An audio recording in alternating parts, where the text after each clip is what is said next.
사무엘상 16장 14절에서 23절입니다. 구약성경 436페이지. 여호와의 영이 사울에게서 떠나고 여호와께서 부리시는 악령이 그를 번뇌하게 한지라. 사울의 신하들이 그에게 이르되 보소서 하나님께서 부리시는 악령이 왕을 번뇌하게 하온즉 원하건대 우리 주께서는 당신 앞에서 모시는 신하들에게 명령하여 수금을 잘 타는 사람을 구하게 하소서. 하나님께서 부리시는 악령이 왕에게 이를 때에 그가 손으로 타면 왕이 나으시리이다 하는지라. 사울이 신하에게 이르되 나를 위하여 잘 타는 사람을 구하여 내게로 데려오라 하니 소년 중 한 사람이 대답하여 이르되 내가 베들레헴 사람 이새의 아들을 본즉 수금을 탈 줄 알고 용기와 무용과 구변이 있는 준수한 자라. 여호와께서 그와 함께 계시더이다 하더라.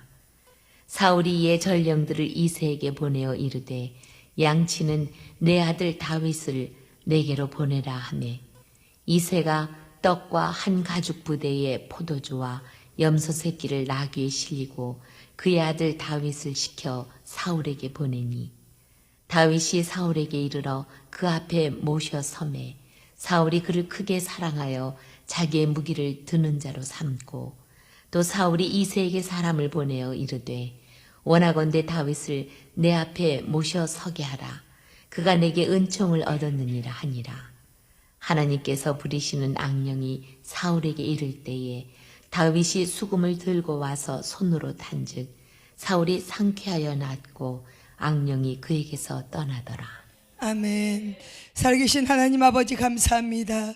오늘도 귀한 말씀을 통해서 하나님의 영, 아버지께서 우리에게 임재하시는 그 영, 우리와 함께 거하시는 그 영, 하나님의 영을 우리가 알기를 원합니다. 하나님 오늘도 큰 은혜를 시간을 우리에게 허락하여 주셨사오니 성령 하나님께서 함께 하심을 나타내 주시옵시고 이 부족한 종의 입술을 열어 담대히 선포될 때 살아 운동력 있는 말씀이 선포되게 하여 주시옵소서. 아버지 우리의 모든 사랑 주의 것입니다. 그 사랑 안에 우리 모두를 거하 계시사오니 우리가 오늘 하나님의 말씀을 듣고 하나님의 사랑을 나타내는 그런 아름다운 사람들로 빚어지게 하여 주시옵소서. 모든 것 의지하오며 예수님의 이름으로 기도합나이다. 아멘. 우리 찬양을 다시 한번 하나님께 더 올려드리고 싶습니다. 이 시간 성령 하나님께서 우리를 만져주시길 축복합니다. 아멘.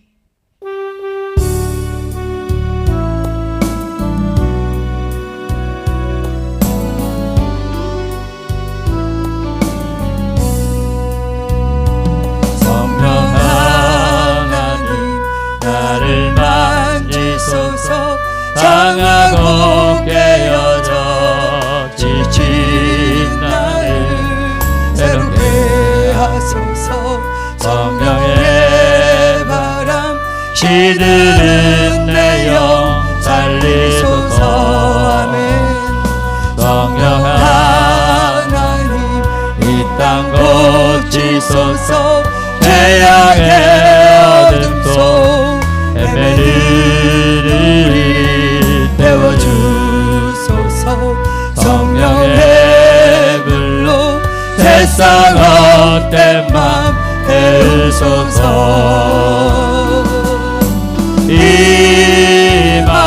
임하소서. 성령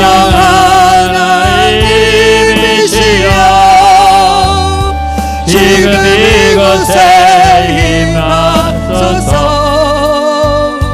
바람처럼 불처럼 성령이여 임하소서.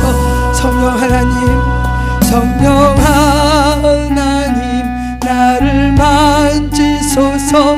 상하고 깨어져 지친 나를 새롭게 하소서.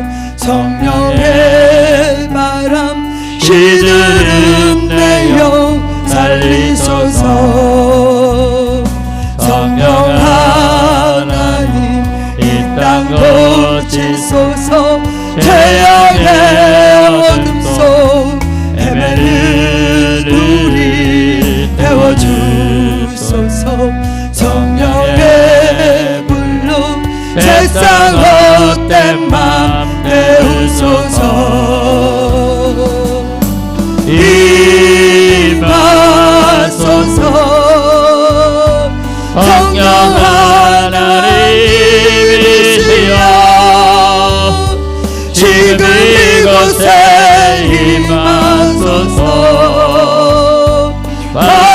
바람처럼 불처럼 성령이여 임하소서 성령 하나님 임하소서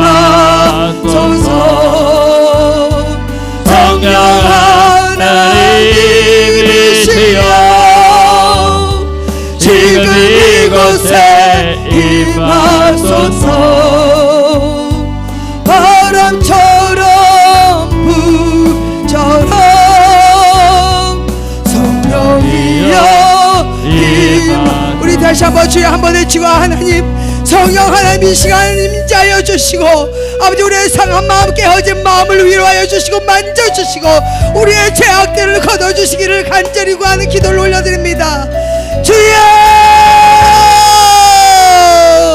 아버지 감사합니다. 사랑의 역사하신 하나님 오늘도 성령 하나님 오셔서 우리와 함께 하심을 나타내 주시니 감사합니다. 하나님 이 시간 우리의 상한 마음들 깨어진 마음들 하나님께서 오셔서 만져주시고 위로하여 주시면서 주의 은혜 없이는 아무것도 할 수 없는 연약한 자들입니다. 주의 백성으로 불러주신 하나님 우리의 죄악들을 걷어주시고 우리를 정결한 영으로 새롭게 하여 주시옵소서. 주의 성령님 오시옵소서. 주의 성령님 만져주시옵소서. 주의 성령님 우리와 함께 동행하심을 나타내 주시옵소서.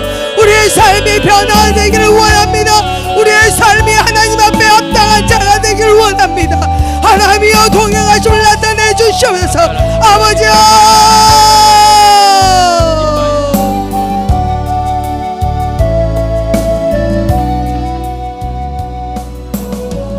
아버지 감사합니다.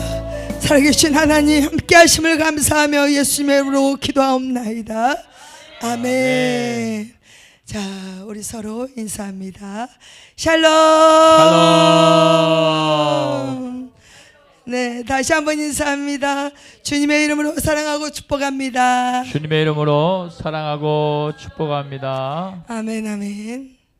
네, 반가운 얼굴을 오랫동안 못 보고 오늘 보니까 참 좋죠. 너무너무 좋습니다. 그래서 하나님의 은혜가 오늘도 우리에게 충만하게 임한 줄로 믿습니다.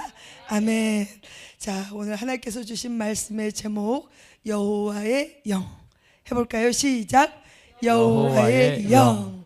자 여호와의 영 지금 시대로 성령님을 말씀하고 있습니다. 자 오늘 사무엘상 16장 14절에서 23절의 말씀을 보면 사울 왕은 몰락당하고 다윗 왕은 부상하는 내용을 우리가 볼 수 있는데 하나님께서는 왕을 어떻게 다루시는지 오늘 말씀을 통해서 우리에게 분명하게 보여주신다는 사실입니다. 그러기 전에 오늘 말씀을 읽기 전에 보기 전에 하나님께서 사울이 왜 몰락을 당했는지를 알아야 되지 않겠습니까? 그래서 우리 사무엘상의 말씀을 통해서 사울이 왜 몰락을 하게 된 상황까지 왔는지 그리고 또 다윗을 왜 하나님께서 세우셨는지에 대해서 우리가 말씀을 통해서 조금 알아보기를 원합니다. 아멘. 자 사울은 하나님이 세운 사람보다는 사람들이 세운 왕이라고 볼 수 있습니다. 자 하나님께서 진노하는 말씀을 우리가 볼 수 있는데요. 내가 그들의 왕인데 그것으로 만족하지 못하다는 거예요, 이스라엘 백성들이. 그래서 결국 사람의 왕을 세우게 됐는데 그것을 누굴 세웠냐? 사울이라는 사람을 왕으로 세웠다는 것입니다. 당시 사울은 굉장히 겸손했어요. 준수하고 멋지게 생겼습니다. 키도 컸습니다. 그래서 하나님께서 직접 세운 왕은 아니지만, 선택해서 세운 왕은 아니지만 어찌됐든지 하나님께서 기름 부어서 그를 왕으로 세웠는데, 이 사울 왕이 16장 오늘 말씀을 쭉 보니까 몰락당하고, 또 보니까 여호와의 영, 14절에 보니까 여호와의 영이 사울에게서 떠나고 여호와께서 부리시는 악령이 그를 번뇌하게 한지라라고까지 와버렸습니다. 자, 하나님께서 함께 하시는 왕이었다가 갑자기 어떻게 됐어요? 여호와께서 부리시는 악령으로 말미암아 그의 상황이 번뇌하게 되었다라는 것을 말씀하고 있는데, 왜 사울이 이렇게까지 됐나 봤더니, 사울은 사무엘상 13장 8절에서 14절을 보면은요, 하나님보다 상황을 더 두려워한 불순종을 했다는 것입니다. 사건의 내용을 잠깐 보면은요, 블레셋과의 전쟁이 있었어요. 그래서 사무엘 선지자가 와서 거기서 제사를 드린 후에 전쟁을 나가야 되는데, 이래가 지나도 사무엘 선지자가 오지를 않습니다. 그러니 사울 왕이 가만히 보니까 백성들이 하나하나 흩어져 버려요. 전쟁하러 가려면 백성의 수가 많아야 되지 않습니까? 그런데 백성들이 하나하나 흩어져 버리니까 이제 그 사무엘 선지자는 오지도 않고 제사는 드리고 전쟁터를 나가야 되는데 그렇게 할 수 없으니까 어떻게 해요? 본인이 직접 제사를 드려버렸다는 것입니다. 그래서 결국 이 사울은 여호와께서 명령한 그 명령을 지키지 않은 불순종이 됐는데, 자, 이 불순종의 본질을 보니까 하나님의 말씀보다 위기 상황과 사람들의 시선을 더 의식했다는 것을 알 수 있다는 것입니다. 자, 우리도 위기 상황이 올 때 하나님이 예를 들어서 기다리라라고 마음을 주실 때가 있잖아요. 기도하고 나서. 그런데 상황은 너무 어려워져요. 상황은 더 힘들어집니다. 그럴 때 우리가 어떻게 해요? 그 위기 상황을 어찌할 바를 모르니까 하나님의 말씀보다 그 위기 상황, 그 모든 상황 때문에 오히려 내 발이, 내 손이, 내 몸이 먼저 가는 실수를 범하게 될 수가 있다는 것입니다. 또 사람들이 자꾸 나를 보고 뭐라고 하면서 내 주변에 모였던 사람들이 하나하나 없어졌다? 그건 뭐예요? 하나님의 말씀보다 백성들의 시선을 집중하고 있었기 때문에 하나님의 말씀은 온데간데 없고, 오히려 그 사람들의 시선 때문에, 그들을 의식하기 때문에 불순종의 결과가 있었다는 사실입니다. 또 이 사울 왕이 이것만 해서 불순종했냐? 사무엘상 15장에 보니까요, 1절에서 23절에 보면은 아말렉 전쟁이 있었습니다. 자, 아말렉 전쟁이 있었는데 사울은 전쟁에서 승리를 했습니다. 그런데 중요한 것은 완전히 진멸하라고 말씀하셨다는 거예요. 아말렉 전쟁에서 아이든 소든 낙이든 모든 것들을 완전히 죽이고 없애라라고 명령을 했다는 말씀입니다. 그런데 어떻게 했어요? 보니까 그 아말렉 왕 아각을 살려두고, 또 보기에 좋고 탐스럽게 생긴 그 소와 양, 이런 재물들을 가지고 왔다는 거예요. 그래서 누구한테 들켰어요? 사무엘 선지자한테 들켰어요. 그래서 물어봤어요. 왜 이것을 갖고 왔습니까? 이 소리는 무엇 때문에, 무슨 소리입니까? 라고 했더니 변명을 하기를 제사를 드리기 위해서 좋은 것을 구별해서 가지고 왔다라고 사울 왕이 말하고 있습니다. 자, 하나님의 말씀은 어떻게 했어요? 완전히 진멸하라고 했어요. 아말렉 족속을 완전히 없애버리라고 말씀을 했는데, 제사를 드린다는 그 이유 하나만으로 좋은 것을 구별해서 가지고 왔다. 이건 뭐예요? 하나님의 말씀을 선별해서 자기가 원하고 좋은 것만 받아먹고 나머지는 불순종하는 것을 말하고 있다는 것입니다.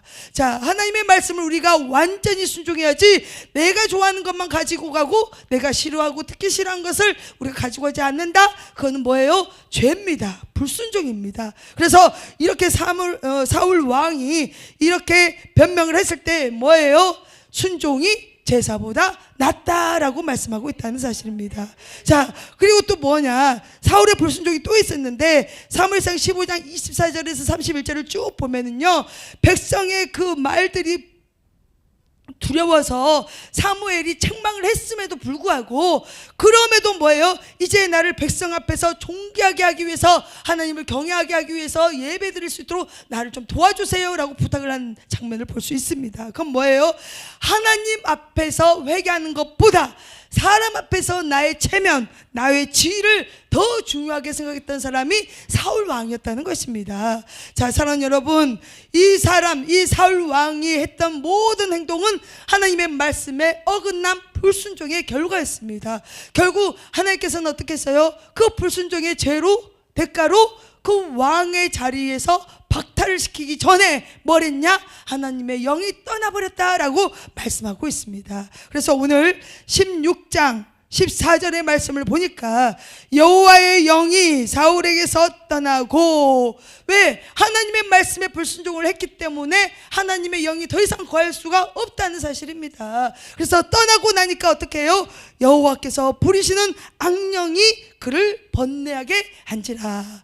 아멘. 자, 여기서 여호와께서 부리시는 악령 할 때 우리가 잘못 오해하면 안 됩니다. 하나님은 선하신 분입니다. 하나님이 악령을 부려서 이 사울 왕을 번뇌하게 한 게 아니라, 하나님은 선하신 분이시기 때문에 그 악한 것들이, 악한 것들을 심판의 도구로 썼다는 겁니다. 허용했다는 겁니다. 우리가 잘 알겠지만 욥기 있잖아요. 1, 2장에 보면은 사단이 어떻게 해요? 두루두루 다니면서 찾고 다니는데 어떻게 해요? 욥을 내주잖아요. 허락했다라는 것을 말하고 있습니다. 그래서 여호와께서 부리시는 악령이라는 것은요, 심판의 도구, 즉 하나님이 모든 것을 허락하시고 통치하시고 다스리는 그 주권이 있는데, 그 주권 아래서 통치하고 있는 심판의 도구가 악령이었다는 것입니다. 그래서 도덕적으로 도덕적으로 어떤 것을 말한 게 아니라, 이 번뇌라는 것은 뭐예요? 그것을 통해서 이 사울 왕이 어떻게 변했습니까? 불안하고 분노하고 우울하고 광기에 시달리고, 결국은 어떻게 해요? 다윗을 죽이려고 애를 쓰면서 시기 질투까지 온 그 모든 것들이 번뇌한 그런 상황까지 벌어졌다는 것을 알 수 있습니다. 자, 그래서 오늘 여호와의 영, 구약시대 사무엘상 16장의 말씀에서 드려지는 하나님의 영은요, 어떤 상황이었냐? 하나님은 왕, 선지자, 제사장, 하나님의 일을 하기 위해서 하나님의 영을 임하게, 그 머리 위에 임하게 했다라는 것을 알 수 있는데, 하나님께서는 결국 구약의 이 하나님의 영을, 여호와의 영을 임하게 한 이유는요, 하나님의 일을 하기 위해서 잠시 임하게 했다가 그 사역이 끝나면 어떻게 해요? 걷어가는 것을 우리가 알 수 있다는 것입니다. 또 하나님의 말씀에 불순종했을 때 그 여호와의 영이 걷어진다는 사실을 알 수 있다는 것입니다. 그래서 다윗이 어떻게 해요? 주의 영을 내게서 거두지 마옵소서라고 고백하고 있잖아요. 시편에 보면 그게 뭐예요? 주의 영이 임하기는 임하지만, 자기 위에 임하지만 주의 영이 걷어갈 수 있다는 것입니다. 그래서 사울 왕을 보면서 이 다윗 왕 역시도 주의 영이 임했지만 걷어가는 것을 알 수 있듯이, 그렇습니다. 이 당시에 여호와의 영은요, 하나님의 일을 감당하기 위해서 하나님께서 임재하신 것을 우리가 알 수 있다는 사실입니다. 자, 그러면서 우리 15절에서 18절을 쭉 보면은요, 이제는 음악을 통해서 이 여호와의 영이 임한 이 다윗을 통해서 평안한 상태를 볼 수가 있는데요. 자, 우리 18절 한번 읽어보겠습니다. 시작. 소년 중 한 사람이 대답하여 이르되, 내가 베들레헴 사람 이새의 아들을 본즉 수금을 탈 줄 알고 용기와 무용과 구변이 있는 순수한 자라.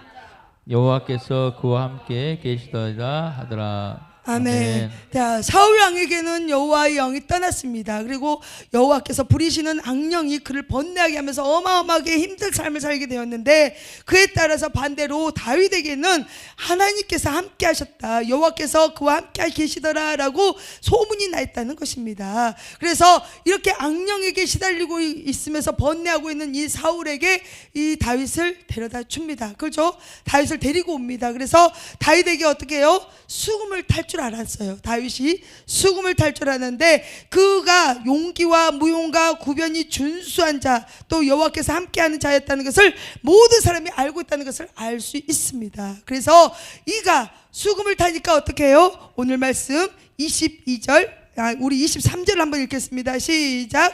하나님께서 부리시는 악령이 사울에게 이를 때에 다윗이 수금을 들고 와서 손으로 탄즉 사울이 상쾌하여 났고 악령이 그에게서 떠나더라. 아멘. 아멘. 다윗이 수금을 타니까 사울이 상쾌하고 나았다, 악령이 그에게서 떠나더라라고 말씀이 기록되어져 있습니다.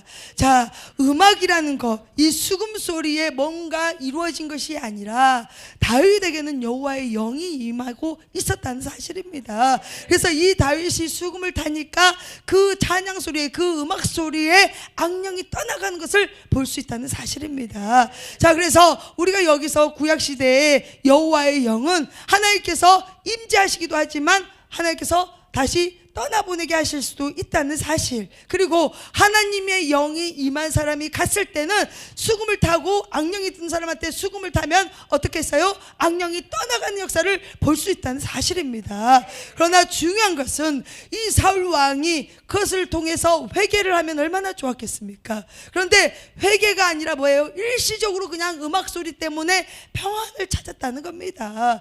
그의 근본적인 원인은 해결되지 않았다는 사실입니다. 그래서 그래서 이 구약 시대에 사무엘상 16장에 여호와의 영을 보면은요, 하나님께서 사역을 감당하기 위해 임재하게 하시는데, 그건 뭐냐? 그 당시에 전쟁이 얼마나 많았습니까? 그래서 여호와의 영이 임했을 때 힘이 막 솟구치고 하나님의 능력이 임하는 그런 역사가 일어났다는 겁니다. 그리고 또 여호와의 영이 불순종하고 또 죄 가운데 있거나 하나님의 사역이 완전히 다 해결되고 떠난 자에게는 어떻게 해요?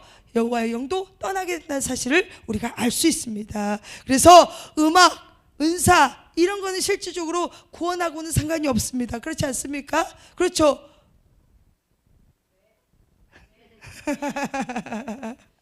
자, 사울은 음악으로 안정을 얻었지만 변화되지 않은 그런 삶을 살게 되었는데, 문제의 뿌리는 불순종과 교만이었다는 것을 우리가 알 수 있습니다. 그래서 우리에게 은혜의 통로는 반드시 필요합니다. 우리에게 문제가 있을 때 여호와의 영과 함께 하면 우리의 문제는 해결이 되는 듯 하나, 진정 중요한 것은 우리 자신이 회개하고 돌이켜서 하나님 앞에 온전히 세워질 때 그 근본적인 뿌리의 문제가 해결되게 될 줄로 믿습니다. 아멘. 아멘. 그래서 하나님의 영은 지위가 문제가 아니에요. 사울도 그랬잖아요. 왕의 자리는 그대로 있어요. 그렇지 않습니까? 그러나 중요한 건 뭐예요? 여호와의 영이 떠난 사람이었다는 겁니다. 우리가 요즘 시대로 보면은요, 직분은 가지고 있습니다. 교회는 열심히 섬기고 있습니다. 봉사도 열심히 합니다. 그러나 여호와의 영이 떠났다 그러면은 그냥 외모상으로 봤을 때는 정말 열심히 하고 뭔가 은혜가 충만한 것 같지만 그게 아닐 수 있다는 사실입니다. 그래서 우리에게는 직분과 직위와 직임, 나에게 맡겨진 모든 것들도 중요하지만 중요한 것은 우리에게 하나님의 영으로 함께 인도하심을 받는 것이 가장 중요하게 되는 역사가 있어야 될 줄로 믿습니다. 아멘. 그러면서 오늘 이 말씀을 통해서 오늘 제가 말씀을 드리고자 하는 것은, 사울 왕에게는 여호와의 영이 떠나신다는 것을 말씀을 드렸고요. 두 번째, 여호와의 영, 하나님의 영은요, 겸손한 자에게 함께 하신다는 사실입니다. 자, 그래서 여호와께서 그와 함께 하시니라. 누구에게요? 다윗에게 여호와께서 함께 있는데, 이 다윗 역시도 기름물 부음을 받았어요. 기름불 병으로 기름 부음을 받았습니다. 그 우리 사무엘상 13장 16장 13절에 있습니다. 시작 한번 읽어볼까요? 시작. 사무엘이 기름불 병을 가져다가 그의 형제 중에서 그에게 부었더니 이날 이후로 다시 여호와의 영에게 크게 감동되니라. 사무엘이 떠나서 라마로 가니라. 아멘. 자, 사무엘이 기름불병을 가져다가 그 형제 중에 다윗에게 부었다는 겁니다. 그날 이후로, 이날 이후로 다윗이 여호와의 영에게 크게 감동되니라.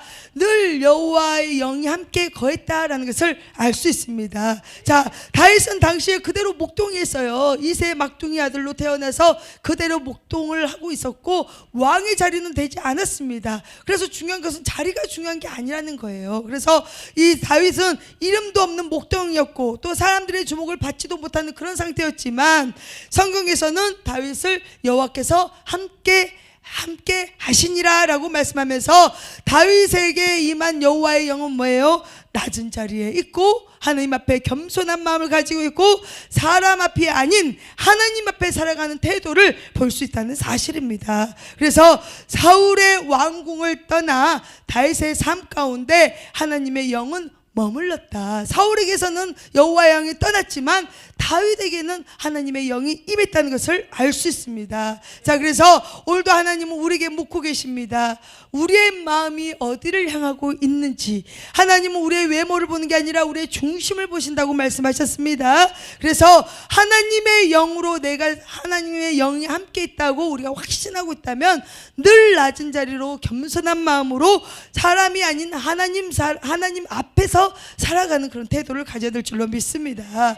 자, 또 하나님의 영은요, 사람을 살리는 도구로 사용하신다고 말씀드렸습니다. 그래서 아까 말씀드렸듯이 다윗이 수금을 탈 때 악령이 떠나간 것처럼 음악의 힘이 아니라 하나님의 영이 함께한 사람에게 하나님께서 역사하신 것을 볼 수 있다는 사실입니다. 자, 그러면 오늘 이 다윗 말고도 구약에서는 하나님의 영이 함께한 사람들이 굉장히 많이 있습니다. 잘 알다시피 요셉 있었잖아요. 자, 하나님께서 함께 하시는 하나님의 영은 고난 속에서도 함께 하시는 영이시라는 것입니다.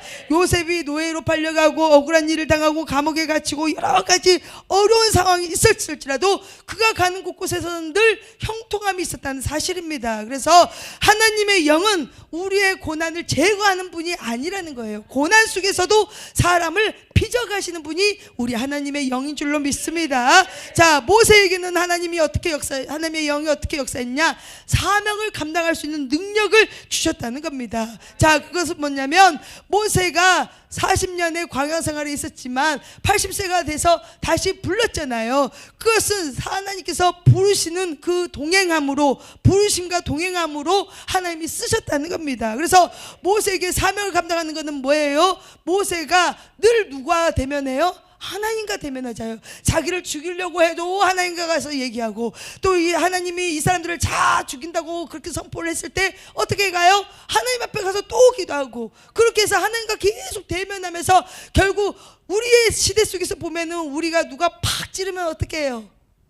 같이 찌르고 싶잖아요. 근데 온유함의 대명사가 모세였다는 겁니다. 그건 뭐예요?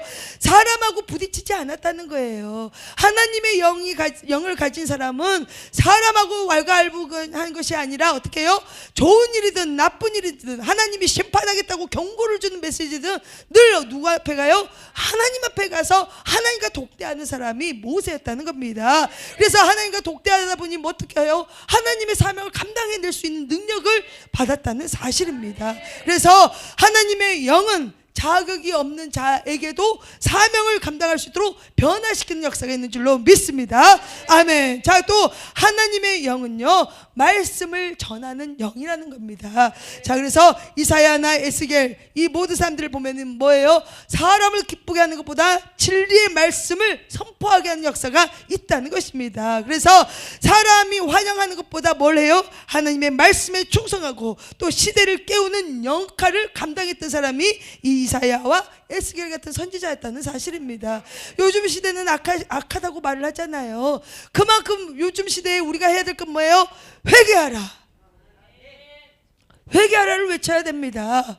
우리가 뭔가를 넓게 뭔가를 크게 하는 게 중요한 게 아니라, 또 못하고 있는데 잘한다 그렇게 하면 돼요? 안 돼요? 안 됩니다. 하나님의 말씀에 비추어서, 우리가 사람의 눈에는 잘못 보일 수도 있지만 우리가 사람의 눈으로 판단하면 우리도 죄인이 됩니다. 그러나 하나님의 말씀에 어긋나는 행동, 모든 것들을 비추어서 잘못된 것은 반드시 권면하고 하나님의 말씀으로 치리하고 양육해 줘야 되는 것이 우리들의 사명이라는 것입니다. 그래서 사람들의 대우를 받고 환영을 받고, 이것은 요즘 시대에 그런 일이 일어나면 안 돼요. 요즘 시대는 잘못된 것에 대해서 반드시 그 사람이 돌이키고 회개할 수 있도록 권면해야 되고, 또 잘못한 것은 하나님의 뜻을 전하면서 회개할 수 있는 그 은혜를 부어주는 것이 우리의 역할이 되어야 될 줄로 믿습니다. 자, 신약에서 보면은 또 어떻습니까? 예수 그리스도께서 완전히 해결하셨다는 겁니다. 자, 예수 그리스도께서는 하나님의 영이 일치되셨어요. 일치. 왜? 아버지 뜻을 이루기 위해서. 그렇죠. 하나님이시만 육신의 몸으로 이 땅에 오신 분이 예수 그리스도이십니다. 구약에서는 하나님의 영이 임했지만 그 사역이 끝나고 불순종하면 하나님의 영이 떠나갔잖아요. 그러나 예수 그리스도께서 신약 시대에 오심으로 어떻게 해요? 성령의 충만함으로 임재하시는 것을 우리가 알 수 있다는 것입니다. 그럼 뭐예요? 공생애를 시작할 때 성령님이 비둘기같이 임했다, 이렇게 말씀하셨잖아요. 성령님이 함께 하셨다는 거예요. 그래서 모든 사역을 성령의 능력으로 감당해 내신 분이 예수님이셨다는 것입니다. 자, 그래서 예수 그리스도께서는요, 완전히 충만히 성령님이 임하신 분이십니다. 자, 그래서 십자가에서도 하나님의 뜻을 끝까지 순종해 내는 것은 뭐예요? 성령님이 함께 하셨기 때문에 가능했다는 사실입니다. 그래서 예수 그리스도께서 이 땅에 오신 이유, 우리의 죄를 구원하고 우리의 죄를 사하여 주시고 우리를 구원시키기 위해서 이 땅에 오셨잖아요. 구약시대에 하나님의 영이 임했지만 그때는 죄가 사함을 받지 못했다는, 죄가 해결되지 않았다는 거예요. 그래서 구약 제사에서는 늘 소와 양이나 곡물이나 모든 것들을 늘 날마다 이렇게 제사를 드리고 하나님 앞에 나아가야 되는 것이 있었지만, 예수님이 오심으로 말미암아 단번에 모든 죄를 이루셨잖아요. 사하여 주셨잖아요. 더군다나 3일 만에 부활하셨고 또 다시 오시기로 약속하신 재림주 우리 예수님은 성령의 충만함으로 그 사역을 감당해 내셨다는 것입니다. 그래서 성령의 충만함은요, 자기의 능력의 과시가 아니라는 겁니다. 성령의 충만함은 완전한 순종으로 드러나는 삶이 되어야 될 줄로 믿습니다. 아멘. 그래서 사도들도 그렇습니다. 베드로, 바울, 이 사도 바울도 어떻게 해요? 베드로도 3번 주님을 부인했잖아요. 그러나 회개하고 나서 어떻게 해요? 담대한 설교자가 됐습니다. 그래서 한 번 그 회개에 대한 그 설교를 통해서 3,000명이 회심하고 돌아오는 역사가 일어났었고, 또 사도 바울은 하나님을 믿는 사람이었지만 예수님을 믿는 사람은 어떻게 했어요? 죽이는 사람이었잖아요. 박해를 했던 사람인데 이 사람이 이방인의 복음의 사도가 될 줄 누가 알았겠습니까? 이것처럼 성령님이 임하시면요, 삶의 방향이 완전히 바뀝니다. 그래서 박해 속에서도 복음을 전할 수 있는 능력이 되고 또 교회를 세우는 역할을 성령 하나님께서 함께 하신다는 역사를 우리가 알 수 있습니다. 그래서 하나님의 영이 함께한 사람들의 공통점을 보면요, 삶이 편안했습니까? 아니었어요. 고난이 얼마나 많았는지 몰라요. 그렇죠? 자, 실패가 없었습니까? 있었어요. 실패도 너무너무 많았어요. 자, 그러나 중요한 것은 하나님을 의지하면 우리가 하나님의 영에 충만히 우리가 임재함을 구하고 하나님 앞에 우리가 나아갈 때 하나님 앞에서, 말씀 앞에서 우리를 낮추게 되는 겸손한 모습이 반드시 보게 되어질 줄로 믿습니다. 또 잘못이 말씀 앞에 비춰질 때 회개가 우리가 할 수 있는, 회개를 할 줄 아는 그런 삶이 될 수 있다는 사실입니다. 또 하나님의 영이 임한 사람은요, 자신의 영광이 아니라 무엇이든지 하나님의 뜻을 구하는 삶이 될 줄로 믿습니다. 아멘. 그래서 결국 우리 하나님의 영은요, 순종 위에 머무르신다는 겁니다. 아멘. 우리에게 하나님의 영으로 인도함을 받는 우리는 하나님이 우리에게 요구하는 게 뭐예요? 순종이라는 겁니다. 제사보다 순종을 더 원하시는 것이 하나님의 영인 줄로 믿습니다. 아멘. 그런데 중요한 것은 우리가 구약시대는 하나님의 영이 떠났다고 했잖아요. 신약시대는 하나님의 영이 떠났을까요? 안 떠납니다. 그렇죠. 성령님이 함께 하시기 때문에 너희와 함께 하시겠다고 약속의 말씀을 하셨습니다. 그래서 신약시대에서부터 오늘까지 우리에게, 오늘을 사는 우리 현 시대에서도 성령 하나님은 우리와 함께 동행하십니다. 내주하고 계십니다. 그러나 우리가 성령 하나님을 근심케 하거나 그렇잖아요. 성령 하나님의 말씀에, 성령님의 음성에 순종하지 못할 때 성령님을 근심하게 한다고 하잖아요. 또 우리가 죄 가운데 있을 때 성령님이 근심하신다고 했잖아요. 그러나 중요한 것은 우리가 기도할 할 줄 몰라도 하나님은 탄식함으로 우리를 위해서 하나님 아버지께 구하시는 분이 성령 하나님이시라고 말씀하셨습니다. 그래서 우리 안에 지금 성령님이 계십니까? 아멘. 확신하시길 바랍니다. 성령님은 절대 떠나지 않습니다. 아멘. 중요한 것은 성령 하나님이 내 안에 계시면 이제는 우리가 이 시대에 무엇을 나타내야 되냐? 예수 그리스도의 성품으로 닮아가야 된다는 것입니다. 우리의 삶이 예수님을 증거해야 된다는 것입니다. 그러면 예수님, 모든 것이 예수님을 증거하고 모든 영광이 예수님께 올라가야 되고 모든 사역도 예수님의 이름으로 우리가 행해져야 되는 것이 우리의 일이 될 줄로 믿습니다. 그래서 우리에게 지금 하나님의 영이 임재했다. 반드시 나의 육은 죽이고, 그렇잖아요. 나의 자아는 꺾고 죽이고 십자가에 못 박고, 또 우리가 어떻게 해요? 그렇습니다. 하나님의 말씀에 즉각적으로 순종하면서 반응하는 그런 일들을 우리가 행할 때 성령님의 인도하심을 끝까지 쫓아갈 수 있다는 사실입니다. 아멘. 그래서 지금 시대를 살고 있는 우리에게는요, 반드시 예수님을 나타내는 증인의 삶이 되어야 될 줄로 믿습니다. 아멘. 그래서 요즘 시대에 또 중요한 거 있습니다. 성령 하나님이 계시기 때문에 새로운 말씀이 추가됐어요? 없습니다. 이단 사이비들이 그런 걸 많이 하잖아요. 자기가 계시를 받았다고. 계시는 이미 성경 말씀으로 다 완전히 예수님이 오셔서 이루어지셨습니다. 새로운 뭔가가 막 나에게 계시가 이루어졌다, 뭐 내가 하나님의 말씀을 받았다, 성경에도 없는 말씀이 나에게 왔다. 맞아요? 틀려요? 틀립니다. 성령 하나님이 함께 하시는 분은요, 반드시 성경 말씀과 일치되는 그런 은혜의 시간들을 살게 될 줄로 믿습니다. 성경에 없는 것을 하나님이 보여주셨다? 문제가 있습니다. 절대로 가면 안 됩니다. 그런 데는. 그래서 우리 성령 하나님은 지금 우리와 함께 내주하면서 이미 주신 말씀, 성경 말씀을 읽을 때 깨닫게 하시는, 우리에게 깨닫게 해주시는 분이시고, 말씀대로 살 수 있도록 우리를 인도해 주시고 도와주시는 분이 성령님이신 줄로 믿습니다. 그래서 성령님의 인도하심은 성경의 방향과 일치가 된다는 사실입니다. 그래서 하나님의 말씀이 우리의 삶을 조명될 때 우리가 뭐가 생겨요? 분별의 영이 생깁니다. 아멘. 그래서 성령 하나님께서 우리에게 말씀을 조명해주고 알게 하시고 깨닫게 해주실 때 우리가 이 시대를 살아가면서 무엇이 하나님의 뜻과 반든지 옳은지를 분별할 수 있는 분별의 영이 우리에게 임하게 될 줄로 믿습니다. 결국은 우리가 어떻게 돼요? 갈라디아서 5장 22절 23절의 말씀처럼, 그렇죠, 성령의 9가지 열매를 맺는 삶이 우리 삶 속에 나타나야 된다는 사실입니다. 그래서 성령 하나님 여호와의 영이 임한 사람은요, 우리가 지난 모든 과거 속에 있었던, 예수님을 영접하기 전에 있었던 모든 잘못된 분노, 시기, 질투, 증오, 악한 마음, 모든 것들을 꺾어버리고 버려야 될 줄로 믿습니다. 아멘. 그래서 우리의 모든 삶 속에 여호와의 영은 반드시 우리와 함께 하시는데, 또 중요한 사실은요, 교회 안에서도 여호와의 영이 임재하신다는 사실입니다. 어떤 사람들은 혼자 예배드리고 혼자 말씀 듣고 혼자 모든 것을 행한다 하잖아요. 하나님이 원하지 않습니다. 각자 성령 하나님이 임재하시지만 하나님의 영을 우리에게 부어주시고 보내주신 이유는 뭐예요?